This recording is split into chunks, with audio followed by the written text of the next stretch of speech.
Bonjour et bienvenue sur Motors TV pour le résumé de la troisième et dernière journée du rallye de Nouvelle-Zélande, 7e manche du championnat du monde 2012.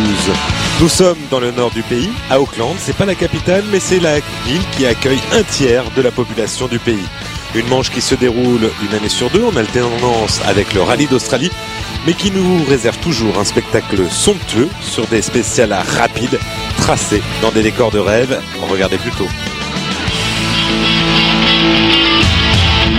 Et on entre dans l'hiver dans l'hémisphère sud.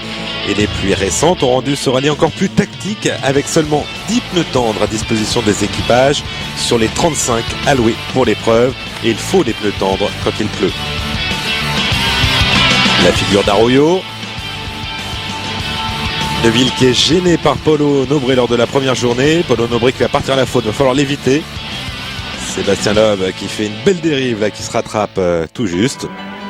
Et on va revenir sur le déroulement avec Jari-Matti Latvala qui avait signé le meilleur temps de la spéciale de qualification. Il partait 13e sur la route avant de se faire piéger ici dans le 7e chrono. Et il perdait plus de 4 minutes et tout espoir de faire un bon résultat. Il glissait de la 3e à la 9e place. On voit l'image en caméra embarquée, pas franchement une grosse faute. Il est juste coincé dans un fossé. Et il vient se placer en contrebas. Avec l'aide des spectateurs, il peut repartir après de longues minutes. Peter Solberg, lui, a été victime d'un mauvais choix de pneus. Alors, le Norvégien est coutumier du fait. À l'acropole, il a reconnu que c'était de sa faute. En revanche, ici, en Nouvelle-Zélande, eh bien, ça aurait été un ordre imposé par son équipe. Et écoutez la mauvaise humeur de Peter Solberg. Le Norvégien ne veut pas parler. Il est de mauvaise humeur et il le dit.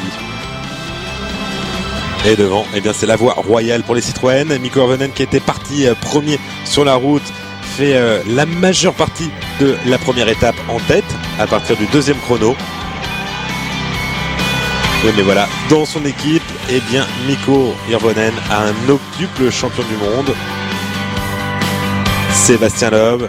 Et Sébastien Loeb va prendre l'avantage dans la toute dernière spéciale du premier jour en jouant, en panachant ses pneus des durs à l'avant, des tendres à l'arrière. Ça marche plutôt pas mal et à partir du 8e chrono, c'est lui qui pointe en tête de ce rallye de Nouvelle-Zélande 2012. Mais pas de consigne d'équipe le lendemain avec le temps qui revient au beau, ou en tout cas il ne pleut pas. Et on va continuer à se battre. Evgeny Novikov qui lui était 3e après le souci d'Jari-Matti Latvala, eh bien va faire un beau rallye mais va pas résister outre mesure au retour de Peter Solberg. Mais bien sûr on pourrait aller plus vite, nous dit-il, parce que là on roule à 90-95%. Mais si on était à 100%, on prendrait de gros risques et on veut pas faire ça. C'est trop facile de faire une erreur. On veut pas se battre avec Peter. Ça, c'est sûr. Peter a plus d'expérience que nous. Une belle performance d'ensemble des pilotes M-Sport avec Ott Tänak qui est juste derrière son compagnon d'écurie. Il est 5e, le jeune Estonien, avec pour une fois un rallye sans trop de soucis. En dépit d'un énorme tête à queue ici. Il revient un petit peu sur Novikov, mais il peut repartir sans dommage pour sa Fiesta. Une chaleur et ça repart. Ça a juste calmé ses ardeurs. En tout cas, plus de chance pour que pour cet équipage de Ramona Karlsson et Myriam Valfridsson en groupe N. Ils sont sortis, la voiture s'est embrasée. Heureusement, pilote et copilote ont pu sortir à temps et ils sont indemnes. Et devant, on retrouve toujours cette bagarre entre Sébastien Loeb et Mikko Hirvonen ici à l'écran. On se bat entre équipiers de chez Citroën. Mikko Hirvonen s'éclate au volant, il est content. Il se fait plaisir, on l'a retrouvé sur ses longues spéciales rapides. C'est une bonne préparation en vue de la Finlande. Il dit qu'il est bien à l'aise désormais, il est bien calé dans sa DS3. Mais voilà, ça sera peut-être pas assez à l'issue de la deuxième journée, nous dit-il. Mais en tout cas, j'ai essayé. Il est à 6 secondes 4. Il a fait la différence dans une spéciale tracée dans la boue. Et il en a profité pour revenir sur ce chrono Girl High School. Et il s'est rapproché par 2 fois de Sébastien Loeb qui le reste de la journée a gagné du temps sur son équipier. Sébastien Loeb qui n'a que 2 victoires ici en Nouvelle-Zélande, en 2005 et en 2008. Un coup avec une Xara et l'autre avec la C4. Ils n'ont plus qu'à s'imposer avec la DS3. Et au soir de la deuxième journée, il dit ça, je pense que ça serait idiot de la part de l'équipe de nous laisser nous battre ainsi, parce que maintenant on contrôle le rallye. à la fin de la deuxième journée. On a fait 350 km il y a 6 secondes 4. Là maintenant, je pense qu'il reste plus que 60 km. Il faudrait finir. Voilà, 6 secondes 4 d'avance pour Sébastien Loeb. Peter Solberg à 1,33. Novikov et Otana qui se tiennent en 20 secondes, mais à plus de 2 minutes. Thierry Neuville 6e, un très beau rallye. Denis Sordo peut-être un petit peu décevant avec la Mini. Il a eu un mauvais choix de pneus, mais des petits soucis. Jari-Matti Latvala qui a passé Armindo Arroyo. 10e Ken Block pour sa deuxième apparition. Et 11e Manfred Stoll pour son retour en rallye après 5 ans d'absence. Au programme de cette dernière journée, 7 spéciales assez courtes. 62 km de secteur chronométré, mais un peu moins, 61-33 comme vous le voyez. Et bien sûr, la super spéciale, ça sera dans Burnside. Et comme annoncé, le retour de la pluie, peut-être la bonne opération pour Denis Sordo qui dispose d'un train de gomme tendre en réserve, ce n'est plus le cas pour ni Tanak, ni pour Mikko Hirvonen. Et on va s'intéresser à ce jeune pilote belge âgé de 24 ans, Thierry Neuville associé à Nicolas Gilsoul sur la DS3 du Qatar World Rally Team, parce que Nasser Al-Attiyah est parti s'entraîner en vue des Jeux Olympiques pour le tir. Ils sont 8e sur la route et il va faire une sacrée performance. Thierry Neuville en réalisant un scratch, non pas un mais même 2 lors de cette première boucle de la matinée. Alors ce ne sont pas ses premiers chronos, ses premiers scratch. Il en a déjà réalisé un en super spécial, c'était au Mexique, puis un autre en Argentine. Mais dans des vrais spéciales, eh bien ce sont les 2 premiers. Regardez, il pleut et ça se creuse. Alors on note au niveau des choix de pneus, il a fait en fait comme Sébastien Loeb, il n'a pas lâché les tendres et les durs. Alors il est en dur d'un côté et en tendre de l'autre. C'est pas forcément le choix idéal, mais il reconnaîtra qu'il s'est bien acclimaté, Thierry Neuville, à cette monte pneumatique. Il a trouvé un bon équilibre, il a pu attaquer et se lâcher, se libérer un peu de la pression de Denis Sordo qui klaxonnait derrière et se rapprocher un peu de Tanak, 5e. Pour sommet gauche 5, très long, ferme 10 moins. Ferme 10 moins pour droite 15. Pour Thierry Neuville, c'est la première participation ici en Nouvelle-Zélande. C'est dû à son amitié avec Nasser Al-Attiyah. Et ça lui a permis de s'engager. Regardez le calme de ce jeune pilote pour sa première saison. Ça nous rappelle un autre pilote qui avait éclaté ici. C'était Sébastien Ogier il y a 2 ans. Et on va écouter justement la réaction de Thierry Neuville à l'issue de la première boucle. Et ben vous avez remporté 2 scratchs. Ouais, non, ça c'était une bonne boucle. Bon. Fallait on pouvait attaquer un peu plus par rapport à Tanak parce qu'on avait 2 pneus tendres en réserve. Mais on est remonté un peu, mais je pense que ça ne sera pas suffisant.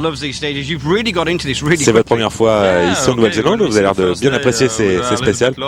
Ouais, enfin le premier jour on était un peu perdu et puis on a eu divers petits soucis. Et puis hier et aujourd'hui c'est bien parti. J'espère qu'on va continuer comme ça. Mais bon, je pense que ça sera pas très important, ça changera pas grand chose qu'on finisse 5e ou 6e. Donc on va rester comme ça. Vous avez essayé de faire d'autres scratchs cet après-midi? Non, je pense qu'on va juste essayer de rallier l'arrivée. Eh bien, notre pilote est à peu près dans la même configuration, c'est Sébastien Loeb, il veut rallier l'arrivée. Il y a des consignes désormais chez Citroën. Alors il va plutôt assurer le coup, on entend discuter avec Daniel Elena. Il va réaliser le 6e temps du premier chrono de la journée, Burnside, qui servira ensuite pour la Power Stage, donc il faut prendre ses marques. Et le 5e de la suivante. Mais à chaque fois, ce sera mieux que Mikko Hirvonen, donc pas de souci à se faire du côté de l'équipage franco-monégasque. 200 mètres, droite 120 moins, mi-long-tard.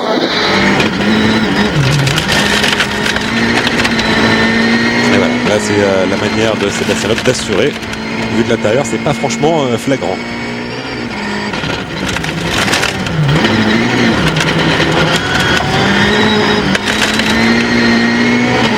Sébastien Loeb qui à la manière de Thierry Neuville est en soft d'un côté et en dur de l'autre. Parce qu'il ne reste pas beaucoup de pneus tendres en réserve. Il les a pas mal utilisés, même s'il les a mieux économisés que Mikko Hirvonen, pardon. Alors qu'on voit bien qu'il pleut et que ça tendance à se creuser un petit peu par endroit au niveau de la trajectoire. Quelques ornières. Et à la 3e position, on retrouve Peter Solberg. Lui a opté pour des pneus tendres usés, déjà utilisés.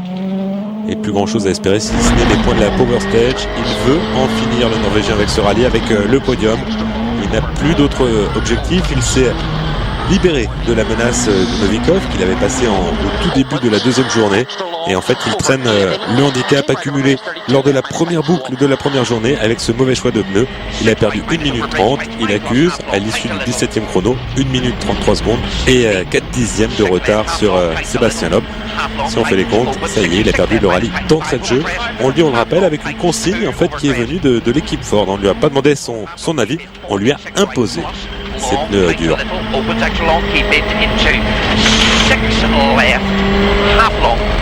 Tight a little, half long, 40, slight right, and the line, keep out, 6 left long, type 4 plus tight, 2 plus, over crest. Qui va se classer respectivement 4e et 6e des spéciales 16 et 17. Où les jeunes ont brillé, hein, que ce soit Neville Tanak ou Neville Novikov. Voilà, statu quo au classement, juste Neville qui se rapproche un petit peu de Tanak, mais comme il l'a dit plus tôt, ça risque de faire court. Alors que Ken Block est toujours 10e. On va marquer une petite pause publicitaire. On se retrouve tout de suite pour la suite et la fin de ce rallye de Nouvelle-Zélande, 7e manche du championnat du monde 2012. À tout de suite.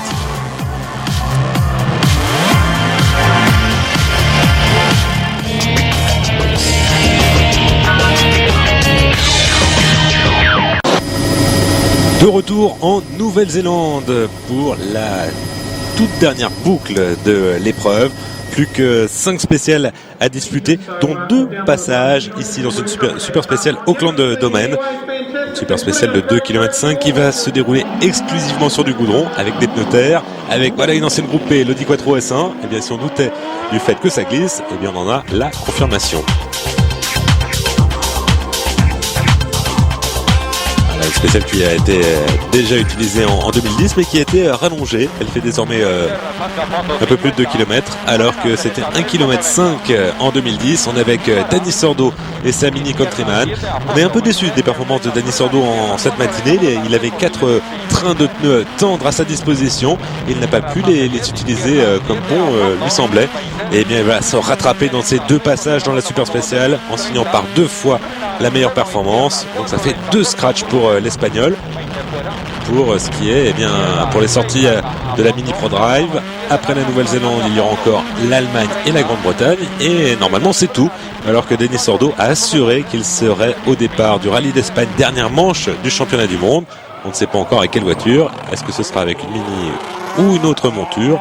Eh bien, ça reste à voir.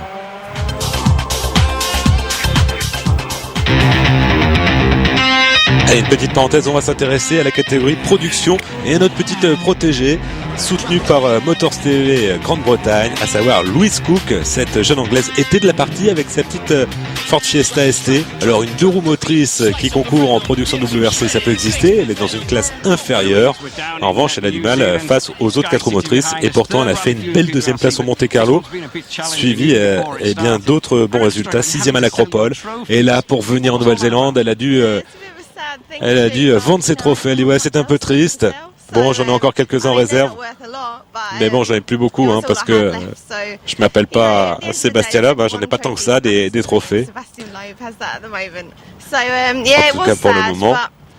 Donc c'était triste, mais bon, ça m'a permis de faire le voyage et d'être ici. Et pourtant, quand on voit votre voiture, il y a plein de partenaires. Donc, comment ça se fait que vous soyez obligé de vendre vos trophées?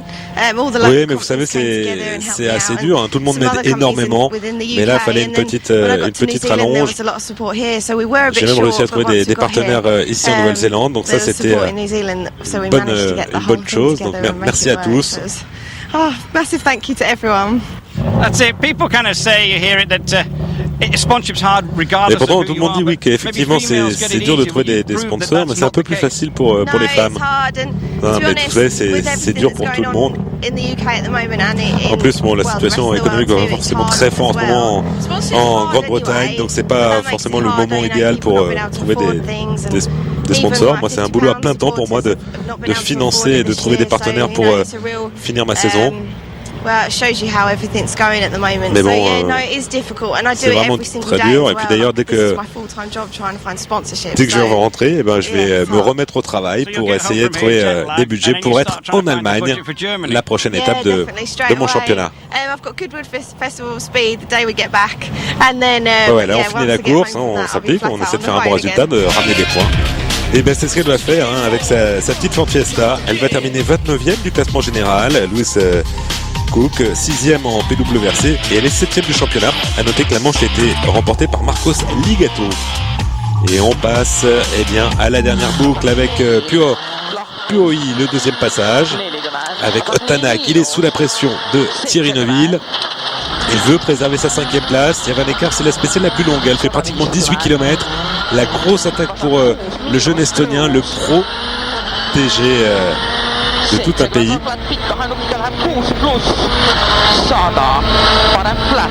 Et regardez l'attaque, il donne tout ce qu'il peut. C'était un rallye clair pour l'instant pour Tanak. Et là ça rentre un peu fort, regardez, il part au large et ça finit dans les arbres malheureusement. Un gros crash. Ouais, c'est fini, regardez, l'arceau est déformé derrière. Donc c'est l'abandon, tout le monde va remonter d'un cran derrière. Heureusement, rassurez-vous, lui et son copilote sont indemnes.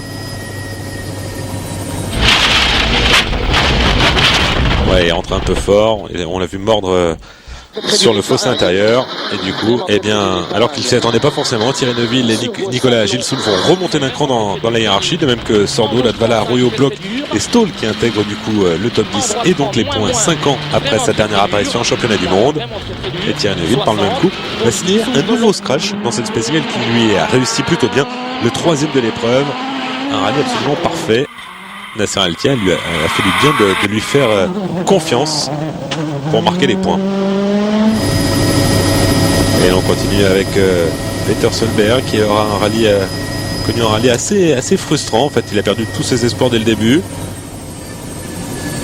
C'est vrai qu'on l'a pas vu aussi souriant qu'à l'accoutumée. En tout cas, pas question pour lui de rééditer ce qui s'est passé à l'Acropole, où là il était en lutte pour la victoire. Il y a peut-être moyen de tenter quelque chose pour aller chercher Sébastien Loeb avec 1 minute 30, un peu plus d'1 minute 30 de retard sur Loeb et plus d'1 minute sur Hirvonen. Il n'y a pas grand chose à tenter, si ce n'est il a marqué quelques points dans la Power Stage. Pour Mikko Hirvonen, il s'est résolu, c'est vrai qu'il y a eu des consignes d'équipe. En tout cas, c'est peut-être son plus beau rallye, là où il était le plus dans le rythme depuis le début de saison. Il est bien calé avec la DS3, c'est spécial, ressemble un peu à la Finlande où il est absolument excellent. Donc c'est bon signe pour la suite. Il a pu se battre, les consignes ont été bien acceptées au sein de chez Citroën. Et il a dit qu'il manquait un petit quelque chose, le coup du panachage de pneus. Il a dit voilà, c'est la différence entre un bon pilote et un octuple champion du monde. Donc l'ambiance est toujours bonne, il a apprécié la bagarre, de même que Sébastien Loeb. Et il a très bien compris que les ordres soient tombés à l'issue de la deuxième journée. On joue malgré tout un championnat et là c'est l'occasion de faire le break pour Citroën et également de faire le break au championnat pilote, aussi bien pour Sébastien Loeb que pour lui, Mikko Hirvonen.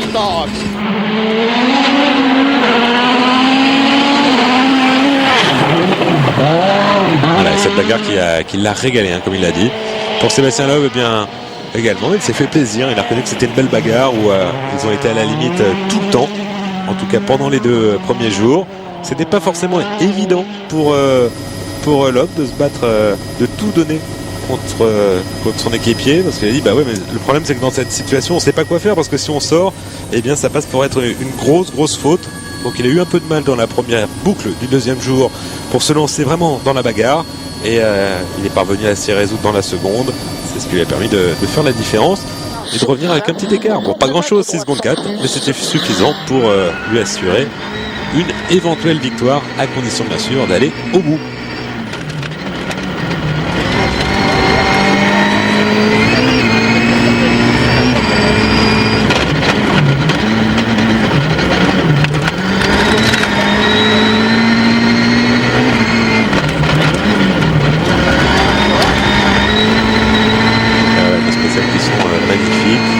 C'est vrai que c'est important de peut-être faire le break avant la pause. Et alors qu'on arrive ici pour la dernière spéciale, la Power Stage, Burnside qui avait très bien réussi au premier passage à Thierry Neuville. Mais lors du second, ça va être pour Jari-Matti Latvala qui va réaliser son 5e meilleur temps en spécial de l'épreuve. Et peut-être un peu se remonter le moral. Un rallye qu'il va terminer à la 7e place du général. Il a son erreur du premier jour. La 7e place, ça fait 6 points. À la sortie des 3 bonus de la victoire en Power Stage, ça fait 9. Le moindre mal, ou pour un championnat où c'est malgré tout, il faut bien le reconnaître désormais, très mal engagé pour Ford et les pilotes Ford. Jatkuvuudelle miinus. Heti oikein 5 älä paalu. Jari-Matti Latvala qui va peut-être pouvoir profiter de la pause estivale, la coupure de 5 semaines avant la Finlande chez lui, pour se refaire une condition physique. Bon, ça va, nous dit-il. Bon, ça, je me suis consolé en remportant la Power Stage et les 3 points bonus.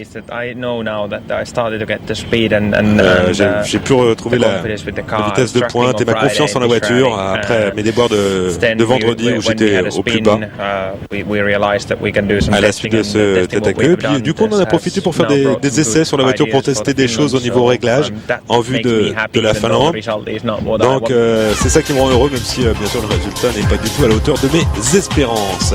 Pour Sébastien Loeb, bien lui, ça sera la victoire, la 72e de sa carrière, la 5e de la saison en 7 rallyes et la 3e en Nouvelle-Zélande, et plus le point bonus de la 3e place dans la Power Stage derrière les deux Ford de Jari-Matti Latvala et Peter Solberg qui sauvent les meubles. Mais bon, c'est un peu moindre mal pour Citroën. Et le classement, eh bien Sébastien Loeb qui s'impose avec pratiquement une demi-minute d'avance sur son équipier. Peter Solberg 3e, Novikov très beau 4e, régulier. Et à noter également la belle 5e place de Neuville, 6e place pour Sordo, Latvala 7e, Arroyo 8e, Bloch 9e, Manfred Stoll 10e, et Padon 12e et 1er SWRC. Allez, encore une nouvelle victoire pour vous, mais elle était difficile. L'homme en discussion avec Daniel Elena, peut-être pour le timing. Ah ouais, c'est une belle victoire, hein. C'était un long week-end dans des conditions difficiles, météo notamment, et une grosse bagarre avec Nico. C'était pas facile, mais bon, ça y est, on est là, on a gagné. Et Miko également, c'était ça le plus important. J'ai fait 2-3 erreurs dans la Power Stage, j'ai attaqué trop fort, je suis parti au large un peu trop. Mais bon, le plus important c'est d'être là sur la plus haute marche.